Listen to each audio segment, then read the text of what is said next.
Добро утро, почитувани гледачи, уште еднаш за оние кои што сега се вклучуваат на програмата на К3 телевизија. Вие следите уште едно издание на утринската емисија Нов ден. Денешната емисија ќе биде комплетно посветена на здравјето. Накратко ќе ви кажам за темата, тоа денеска ќе зборуваме за хроничните обструктивни заболувања или скратено ХОБ.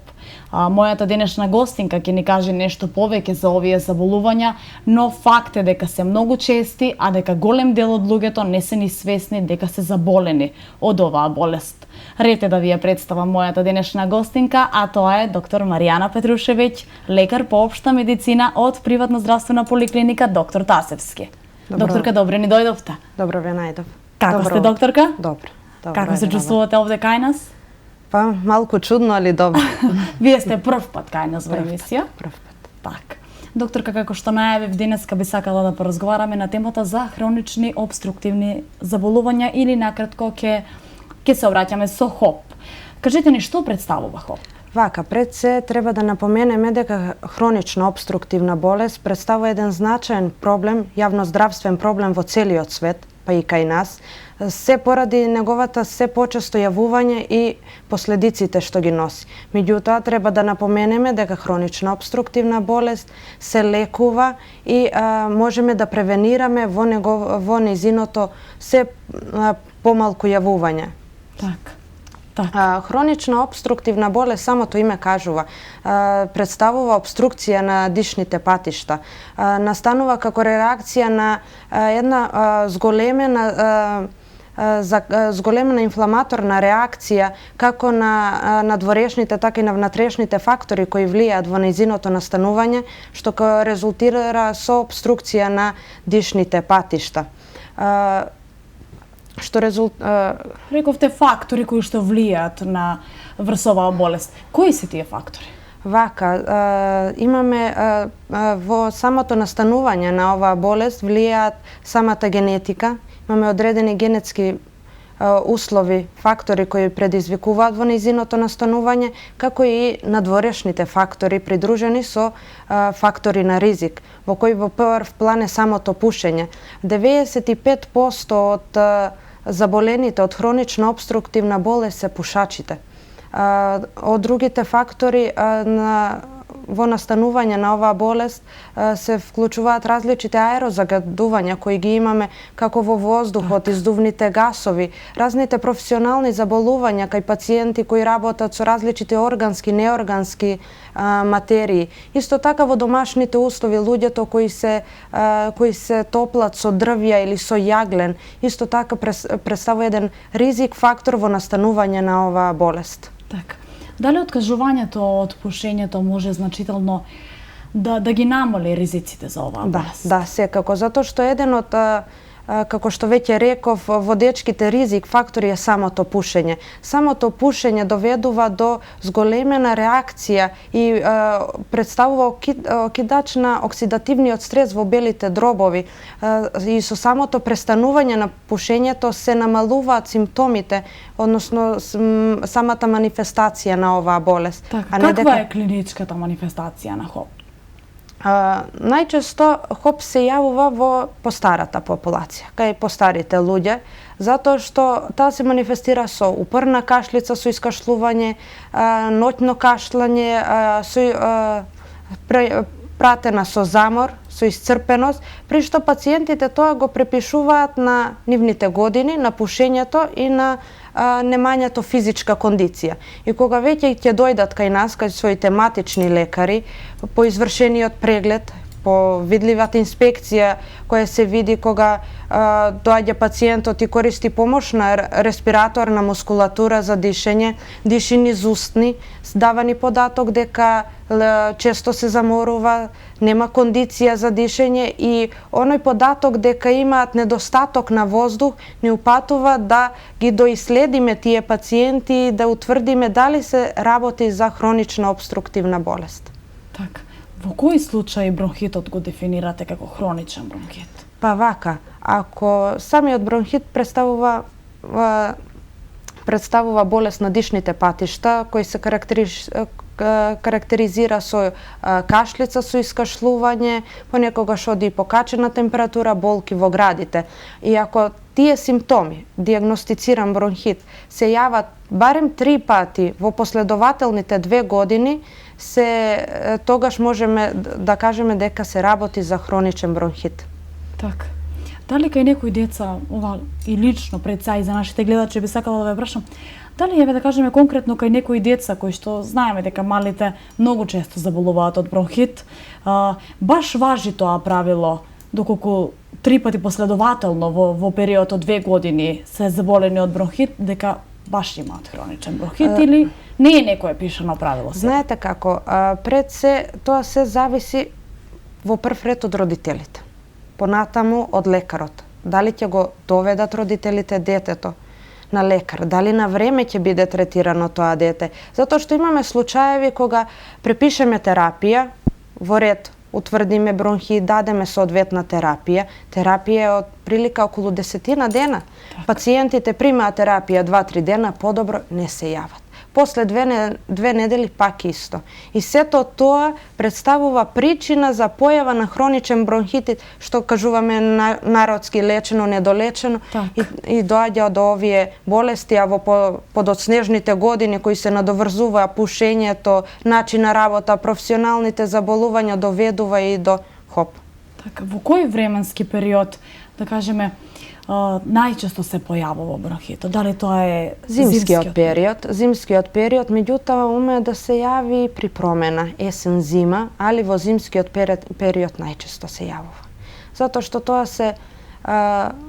тогаш сме поизложени на ладниот воздух, на вирусите кои што последователно ако се јави некоја бактериска суперинфекција, значи во зимскиот период имаме поголеми шанси да дојде до овие заболувања на дишните патишта отколку во летниот.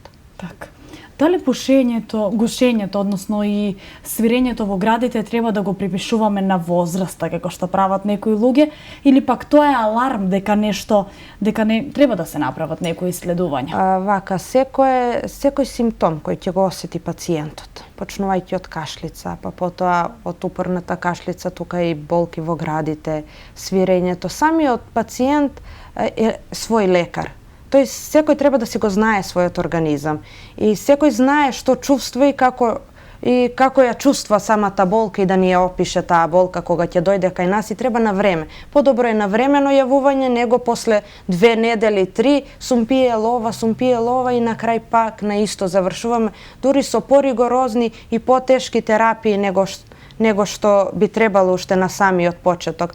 Така да, кај малите деца поготово, кога ќе се јават кашлицата, свирењето на градите, треба на време да се обсервира самиот пациент, затоа што може би се работи понекогаш честото јавување на што кажавме свирење во градите, може да укажува на асма. Самата асма представува хиперсензитивна реакција на организмот на одредени инхалациони алергени, кои што ако се на време третираат, на време може да се избегнат сите она терапија што води за лечење на асма, отколку да го запоставиме и оставиме пациентот. Така.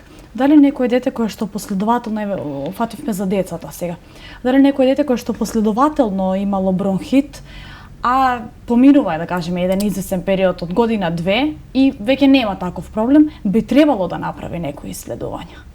Па вака, се препорачува сега и според најновите, да кажеме, закони што се, и од Министерството за здравство, еднаш годишно сите пациенти да се врши превенција на пациентите, односно еден, да кажеме, систематски преглед. Почнувајќи од основните лабораториски анализи, преглед кај пациентот нормално, аускултација, палпација, инспекција, се што оди поред и чисто поради самата контрола, а не ради нешто друго. И не мора секогаш да се јавуваме кога сме болни, него може и така чисто ради контрола да се направи на целиот организам, за да се увиди здравственото состојба на самиот пациент. Така. Кој најчесто заболува од хроничните опструктивни заболувања? Дали возраста тука има некакво значење? Возраста, како што кажав и претходно, тоа се постарите пациенти. Тоа се пациенти кои веќе се и пушачи, имаат и други болести, тука е притисок, болести со срца, болести со срцето. Тоа се постарите кои што веќе кога не можат, кога веќе се изразени тие клиничката слика на хронична обструктивна болест, тогаш се јавуваат кај нас. Така.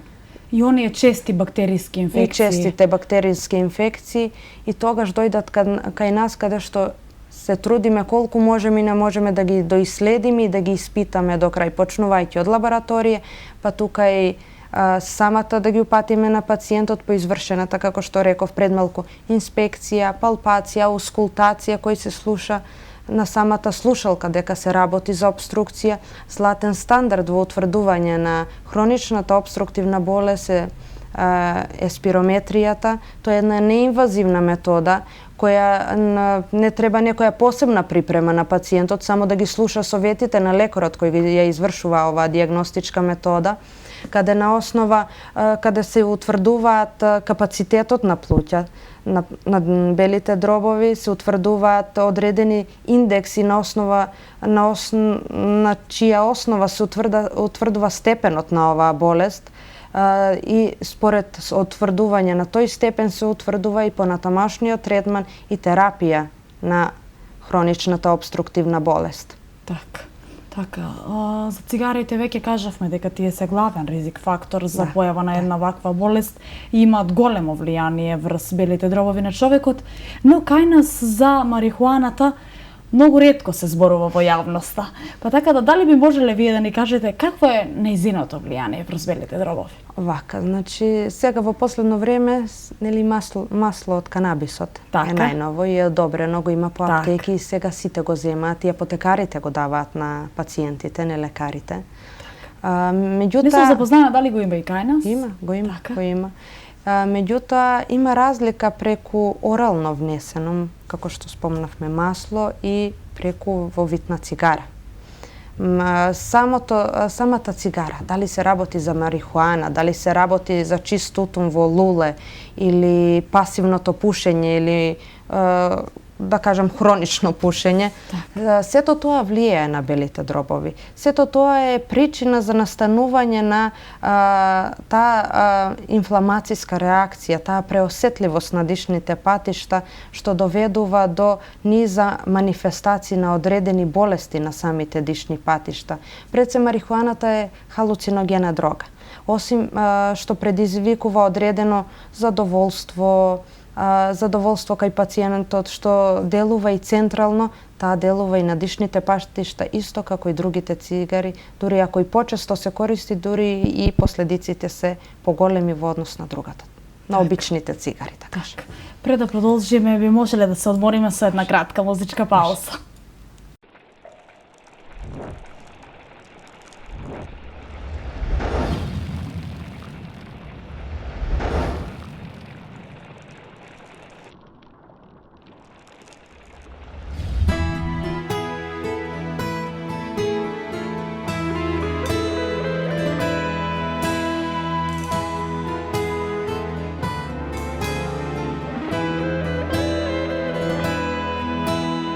Сношти сакав да ти дојдам, сношти сакав да ти дојдам, на таја сладка вечера, на тоа вино црвено,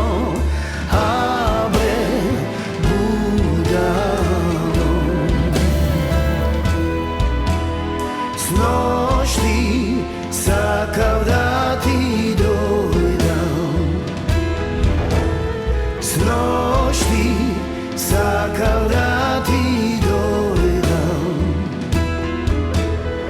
на таја сладка вечера, на тоа вино црвено,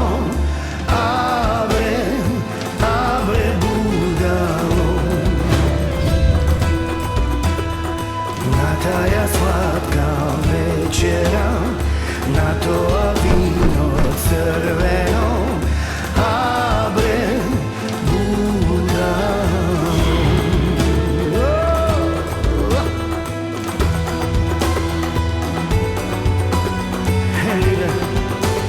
Lošo vreme me zahvati, sitna rosa zanosi, tivko vetre poduva, ne možem da ti dođem. Noć ti, sakav da ti dojdam,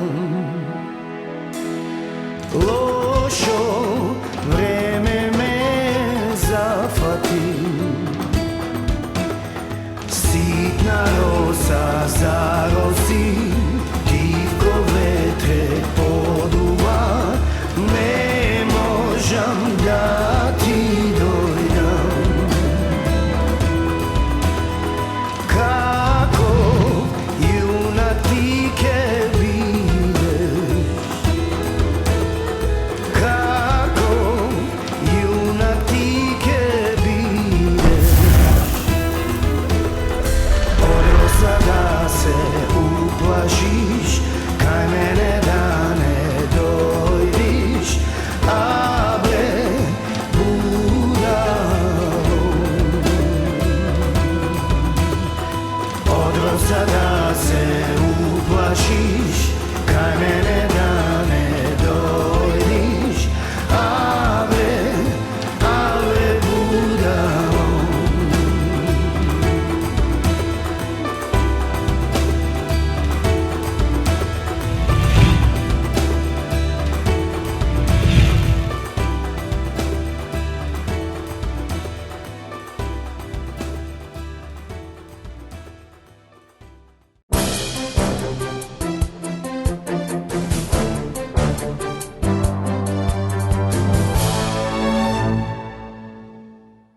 Еве сме повторно назад во студиото по кратката музичка пауза и, драги мои, за оние кои што сега се вклучуваат, говориме на темата за хронични обструктивни заболувања.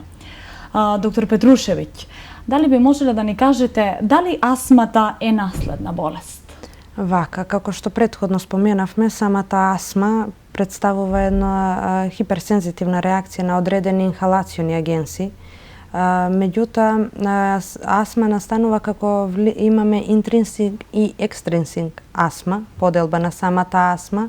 Се сматра дека она астма која се јавува уште од малите нозе, посебно се јавува кај деца кои имаат чести алергиски ринитиси, синузитиси, кожни атописки дерматитиси и ако во фамилијата има некој од родителите кои што имаат астма или одредена алергиска предиспозиција за настанување на одредени болести, се сматра дека и детето ќе наследи од родителот. Затоа треба да се придружуваат на овие превентивни мерки за спречување во настанување на оваа болест. Кои се тие превентивни мерки? Вака, превентивни мерки е самиот начин на живење, самиот начин на исхрана, чести прошетки, често одење на чист воздух, затоа што самата околина, средина во која што живееме, тоа не можеме да го избегнеме. Меѓутоа можеме да си дозволиме сите тие мали нешта кои што доведуваат до наш поздрав живот, поквалитетен живот, избегнување на пушење. Самото пушење, дури ако седиме во друштво со пушачи, ние сме изложени на тие инхалациони агенси, да кажеме. Честите прошетки на чистиот воздух, ги полниме плуќата, дишните, белите дробови со чист воздух. Значи, сето тоа мораме сами на себе да си помогнеме. Избегнување на храна, ако знаеме дека имаме предиспозиција за некои алергиски реакции, избегнување од самиот старт, уште од кога детето се створи уште од новороденче, треба да се запазат сите тие мерки, сите тие, да кажеме, протоколи на воведување на храна кај детето. Затоа си има кога треба да си се почне, дали овесна храна, дали ќе се почне со компир, со морков, јаболко, кога ќе се почнат со јагодите, малините, дека се тоа после година дена. Со ова ние го изложуваме самото дете, уште од мало да постои таа сензитивна реакција према тие алергени кои му ги внесуваме на самото дете. Така. Спомнавте излети, прошетки и излегување во природа. Кои планинарски места ги препорачувате? Па вака, сега за сега, според искуството и Берово е Берово е најдобро сега. Меѓутоа, тука си нашите околни места каде што можеме да си ги дозволиме еднодневните изгледи кои што можеме да отидеме и да подишеме чист воздух. Не мора да одиме на неколку дена ако не можеме да дозволиме. А тука си разни летувалишта, разни планински летувалишта кои одат преку Фондот на здравствено осигурување, поготово за постарите пациенти, за пензионери кои што треба да се искористат и треба да се одат. Така. Каков е третманот на астмата? Па вака, веќе реков дека самата заедно со хронична обструктивна болест, третманот е пред се бронходилататори. Заедничко нешто за овие две болести е обструкција на дишните патишта, кое што доведува до тој замор, до тоа ноќно кашлење, недостаток на воздух. Во прв ред се даваат бронходилататори. Тие ги шират дишните патишта, за да дојде кислород до најситните дишни патишта, до алвеолите, да дојде до размена на кислород со јаглероден диоксид, затоа што ако ние не на време ја третираме оваа болест, доаѓа до последиците кои носат зголемено хиперкапнија, што се вели, зголемено CO2 во организмот во однос на кислород и што одат последиците со сето тоа. Потоа, во зависност од степенот на самата болест, во прв ред, како што реков, се бронходилататори, тука се бета-2 агонисти, разни инхалациони средства, дали ќе се во вид на пумпи, дали во вид на спрееви, кои што ги одредува самиот, значи специјалист пулмолог, на однос на степенот на утврдената болест, на кој стадиум припада при самата болест. Така. Дали хроничните обструктивни заболувања се проследени со болка? Па да, секоја кашлица, значи кашлица која трае подолго време, оди со болка, самата мускулатура, самото напрезање на самиот пациент, самата кашлица доведува до болки во градите. Затоа со недостаток на воздух тој пациент ја користи помошната мускулатура и сето тоа не е правилно и нормално држење на положба на пациентот. Тој се држи со двете раце на масата или каде што седи на стол за да може да земе воздух, затоа што самите дишни патишта се во една обструкција и самиот недостаток на воздух доведува до пациентот да ја зема најповолната положба која самиот организам му ја наметнува, не тој, него самиот организам му наметнува како тој да се постави, како да диши, во кое му е најлесно и да пројде тоа гушење, тоа замарање што го има. Така. Најчесто пациентите веднаш после примањето кога ќе направите една анамнеза, претпоставувам ги праќате на рентген. Сите ние сме имале прилика да го почувствуваме или тоа врз себе или пак на некој блесок. Дали РТГ-то е штетно по здравјето на луѓето? Самиот матичен лекар одредува според состојбата на пациентот дали што понатаму. Така. Дали ќе одиме на рентген, дали ќе одиме спирометрија, дали ќе одиме компјутер или само лабораторија. Значи тоа го одредува матичниот лекар. Што понатаму? Ако утврдиме, ако анамнестички добиваме податок дека имаме искашлување со жолто-зеленикава боја на секрет подолго време, пратена со температура, со извршена аускултација, се утврди дека се сомневаме дека се работи можда за некоја бронхопнеумонија или пнеумонија, тогаш се одиме да се доутврди самата болест на рентген. Рентген, самото рентген зрачење не е толку штетно. Се избира, како што велиме, помало зло. Зошто да не отидеме да провериме нешто што не е толку штетно по здравјето на пациентот. Се сматра дека самата доза на радиација на рентген зраците е 10.000 пати помалку отколку што самата радиациона доза може да предизвика одредени радиацијски болести како што се карциноми, односно карциноми на кожата и слично. Така да кога треба, нема тука. Само што спомнав, значи нема некоја толку голема доза на радиација што би предизвикало сега некој карцином или некое друго малигно заболување. Така. Како прогресијата на ХОП влијае на другите органи? Па вака, самото име кажува, тоа е хронична болест. Тоа не е акутно, што е нешто настанато 7 дена трае.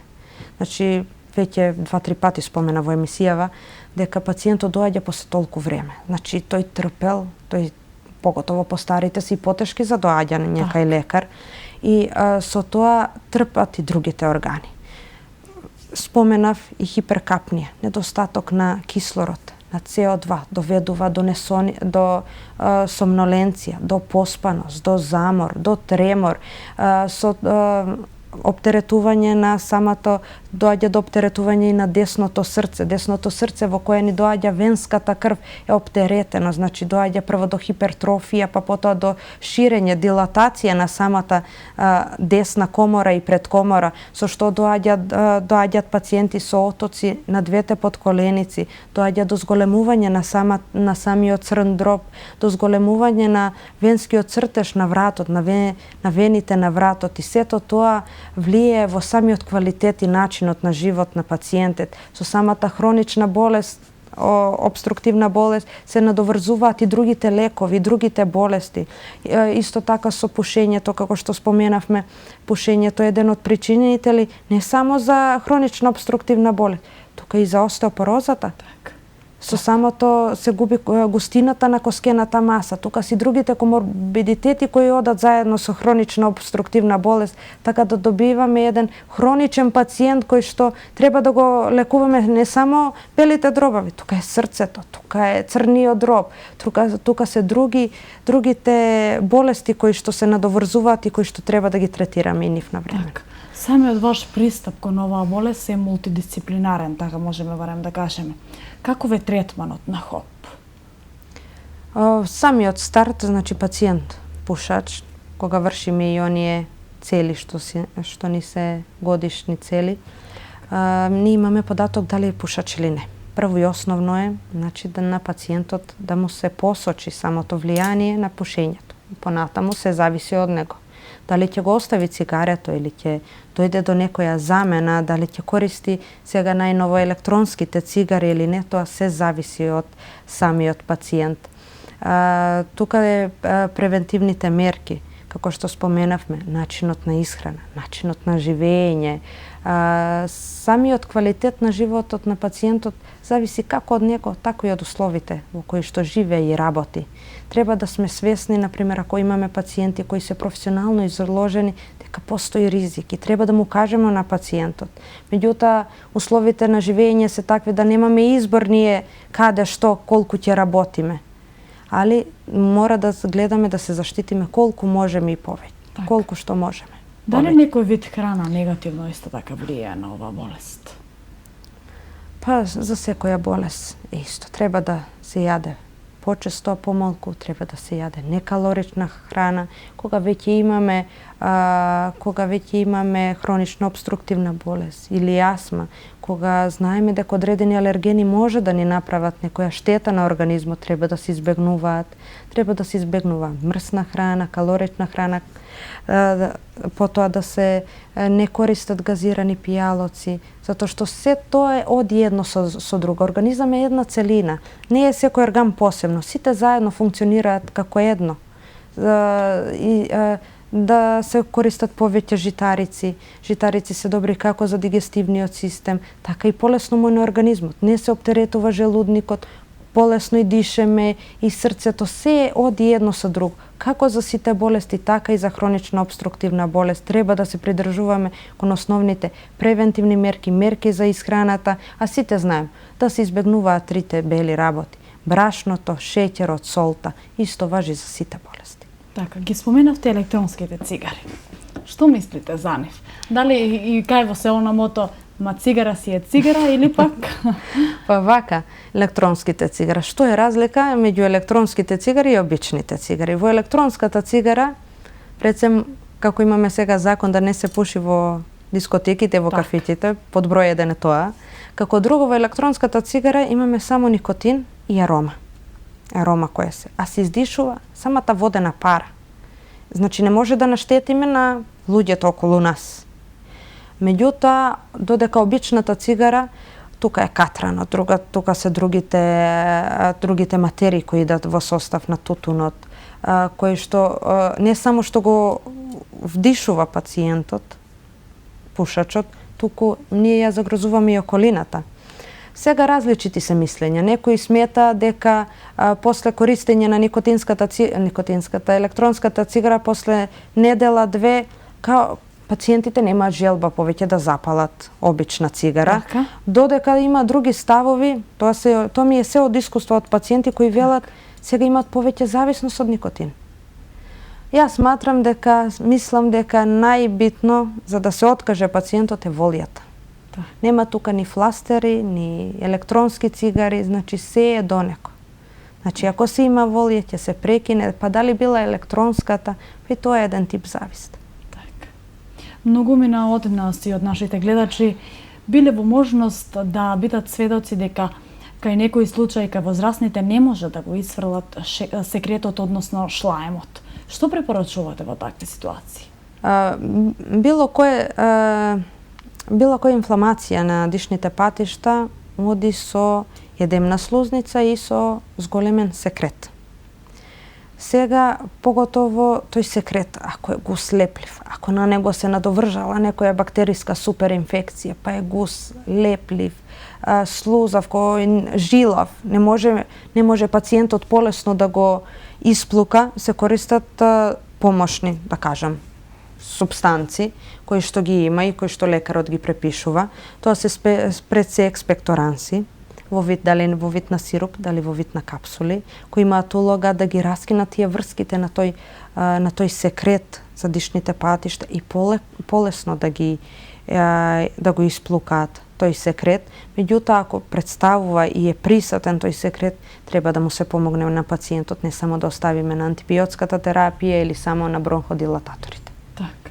На колку време препорачувате да се прават рутински контроли? За пациентите со хронична обструктивна?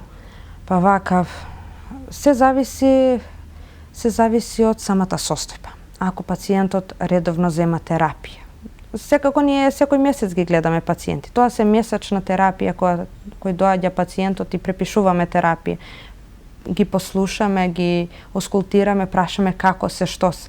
Ако се оди како што треба, немаме некој додатна или некоја екзарцербација на самата хроничната болест, немаме надоврзување на некоја друга болест, терапијата си се препишува и осим преглед кај матичниот лекар нема потреба пациентот да го малтретираме додатно да оди на секундарно ниво, па дури и на терцијарно ниво. Додека ако си има некое погоршување на самата состојба, тогаш си го упатуваме пациентот, нема потреба што да го задржуваме. Така. Мы можеле да направиме уште една кратка музичка пауза и се враќаме повторно за кратко.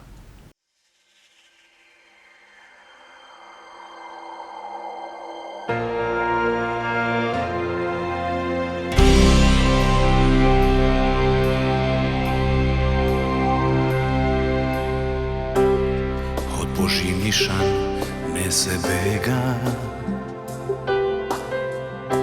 с Богом стар пријателе. Некој асфалт кај да е и мене таму ке ме однесе.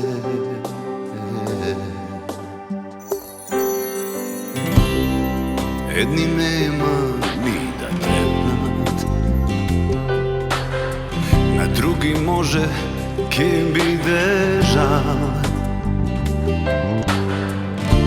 трети лажно ке се фалат дека песни сум им пишува.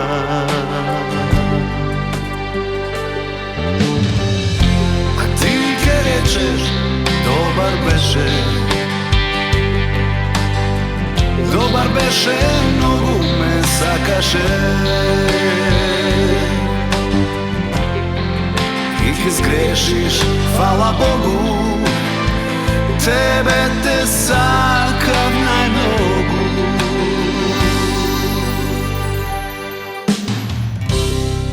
И ке измислат за да те боли се што за мене не си слушнала, но ти ке знаеш по човек песот лае само кога не го познава.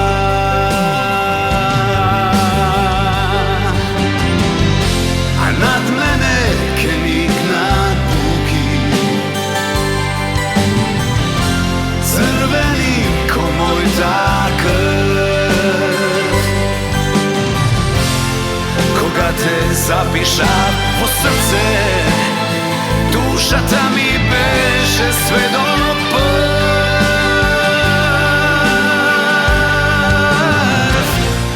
Na pola pad preku planeta,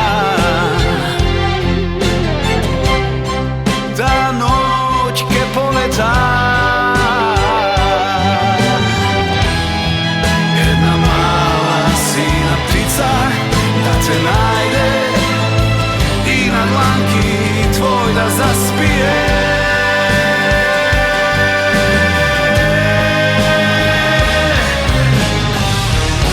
A ti ke rečeš dobar beše, dobar beše, mnogu me sakaše.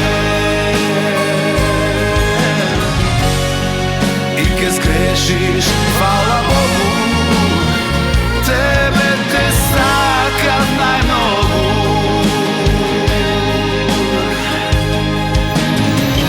Ima nad mene ke niknat buki, crveni ko moj takav. Koga te zapišav po srce, dušata mi beše sve do prv.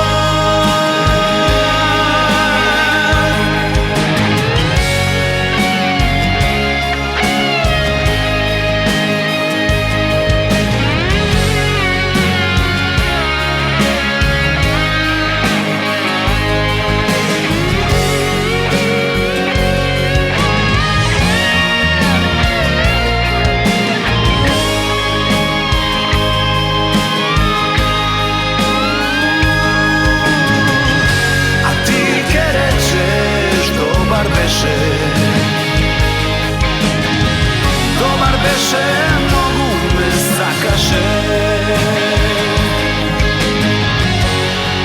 I ke zgrešiš, hvala Bogu, tebe te sakav najmnogu.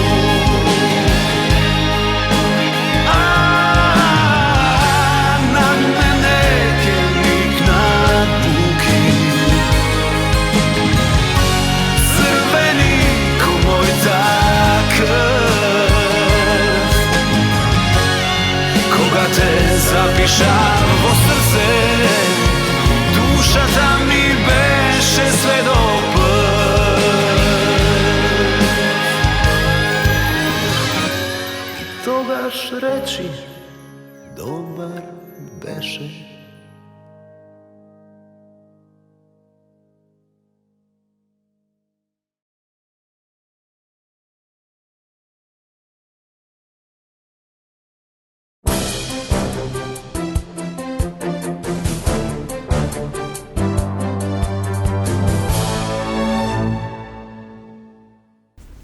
Драги гледачи, еве сме повторно назад во студиото и продолжуваме со нашиот разговор. Доктор Петрушевиќ, и праксата покажува дека голем дел од луѓето не се свесни дека боледуваат од оваа болест. Дали спирометриското исследување, односно самото спирометриско, како да кажам, лекување е од големо значење за оваа болест? Самата спирометрија е златен стандард во утврдување на оваа болест. Кога се посомневаме дека се работи за обструктивна болест, за доутврдување и на кој степен се работи за хронична обструктивна болест, ги имаме тие 4 стадиуми што се според одредена класификација на обструктивната болест, ги патуваме пациентите на секундарно ниво, каде што се врши спирометриското исследување и на основа на кое, на основа на тие индекси и параметри и одредување на капацитети се утврдуваат дали се работи за обструктивен или рестриктивен тип на пулмонална болест, за кој степен и кој е панатомошниот третман на самата болест. Така, тоа веројатно се некои параметри кои што ги покажува тој апарат, како што и самите кажавте. И тоа е неинвазивна метода. Тоа е неинвазивна метода. Пациентите го слушаат лекарот што го врши самото тоа испитување и на основа на тоа се утврдува плутните капацитети. И на основи резултати кои што самиот апарат ги дава, и на основа на процентот кој излегува, колку е тој Тифнов индекс, виталниот капацитет, ние утврдуваме дали се или не се работи за самата обструктивна болест. Така, дали кај нас во Куманово има ваков апарат? Да, има на интерно оделение, матичните, ние слободно можеме да закажеме термин, или кога нема термин си закажеме преко интерно, па тие презакажуваат за да се побрзо утврди самата болест. А во меѓувреме ние си даваме терапија. Така, што се однесува до термините, во кој случај пишувате приоритетен упат? Приоритетен упат, самото име кажува кога е хитно. Приоритетен упат зависно сега ако имаме некоја градна болка која што ја утврдиме со дали со ЕКГ, со самиот состојба на пациентот кој ќе ни дојде и кога ќе видиме дали ние можеме да тука делуваме или веќе треба на повисоко ниво, тога упатуваме. Так. Сега се фатив за интерно оделение, тука и за очните болести. Страно тело во окото, тоа може само очниот доктор. Ние тука ништо не можеме, мора да го упатиме пациент.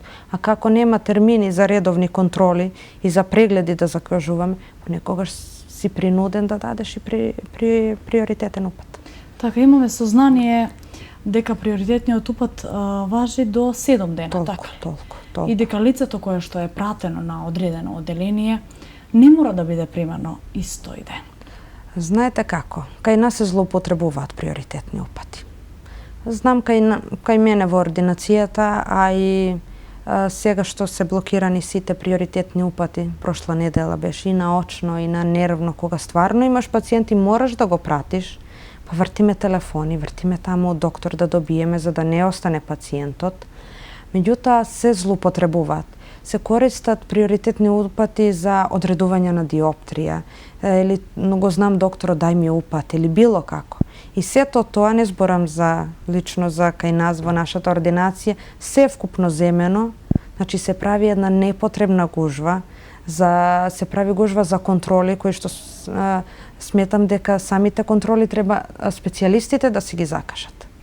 А не дојдат кај нас и сега пациент стварно треба да оди на контрола, не го примаат без упат, термини нема, како да го оставиш човекот? Така. И потоа се прават гужви, ќе се прават гужви. Поготово ти приоритетен кога пратиш, што е хитен, додека оние што се со термини од друга страна, тоа се предсе или први контроли, прегледи. И сега тој приоритетен ги чека сите да завршат, за да дојде тој наред. Така.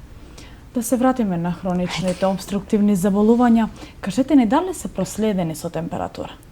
Вака, хронична обструктивна болест не. Кога дојде некоја бактериска суперинфекција, некоја вирусна инфекција, кога се надоврзува на погоршување на самата состојба на хронична, тогаш може температура. Кога оди во правец на бронхопнеумонија, пнеумонија, вака не. Имав баш еден случај пред некое време, пациентка, кашлица упорна месец дена и доаѓа кај нас во ординација после толку време, извршена инспекција, аускултација, се што треба, како треба. Имаме лабораторија тоа веднаш на пациенти, поготово кои не ми се правени, не ми се дојдени во ординација, тоа ми е обавезно. Севорет, и леукоцит, и ЦРП, се во граница на нормал. Закажавме термина спирометрија, се утврди само со бронходилататори и со инхалациони средства, жената се доведе во нормална состојба без антибиотска терапија. Така. Тука исходот бил одличен, така можеме да кажеме. Па кога на време се третира и кога на време и кога соработува и пациентот, исходот мора да е добар. Така. Што е разликата помеѓу акутен и хроничен бронхит? Па вака, акутен, значи тоа е некоја акутна состојба на инфламација на дишните патишта, која поминува за 10 до 14 дена. Пратена е со кашлица, со искашлување, температура, болки во градите, која поминува. Меѓутоа, хроничниот бронхит, ако веќе вака, оваа клиничка слика што ја веќе ја споменав, се јавува често, например, 3-4 пати во 2 години, тогаш тоа сигурно можеме да го дефинираме како хроничен бронхит. Така. Како влијае на квалитетот на животот оваа болест? Самите пациенти, тоа се пациенти кои се повлекуваат, емоционално се повлекуваат. Недостаток на воздух, замарање, треморот, поспаноста, отоците на нозете, болките од самата кашлица, сето тоа ги прави пациенти да се повлечат, да не се толку дружат со другите, се поради самата симптоматологија, поради самата клиничка слика. И сето ова ни укажува дека треба да обратиме пажња на тие пациенти со самото доаѓање кај нас, да им укажеме на сите превентивни мерки и самата рехабилитација и нивното вклучување во нормалниот ток на живот. Затоа што сето ова доаѓа до ослабење на пациентот, доаѓа до, како што веќе и споменавме, оболување на срцето, на црниот дроб, остеопорозата, тука и притисокот. Тоа се стари пациенти кои веќе не се во тие се во полна зрелост, него немаат оној квалитет на живот кој го имале претходно и сето тоа ги доведува да се повлечат од самиот социјален живот. Така. Тука некаде би бил и крајот, па за крај, докторка, што им препорачувате на нашите гледачи? Па, веќе се споменавме, што да кажеме, значи од самиот старт, од самото детинство, од самото воспитување на нашите деца, треба да знаеме што треба и што нема, а сите тоа го убаво знаеме, само го работиме она што ни е полесно. Од самиот начин на исхрана, од самите прошетки, изгледи, избегнување на цигари, колку се може, затоа што тоа ни е реалност, сето тоа може да доведе до превенција на поквалитетен живот. Така. Почитувани гледачи, тука некаде би бил и крајот на нашата денешна емисија. Доколку важи е точна паролата дека денот не се смета за исполнет доколку не е збогатен со нови знаења, кај нас денеска тоа не беше случај. За денес нашата мисија, можеме слободно да кажеме, е остварена, а вие имајте убав ден, останете во добро расположение и со програмата на К3 телевизија. Пријатно.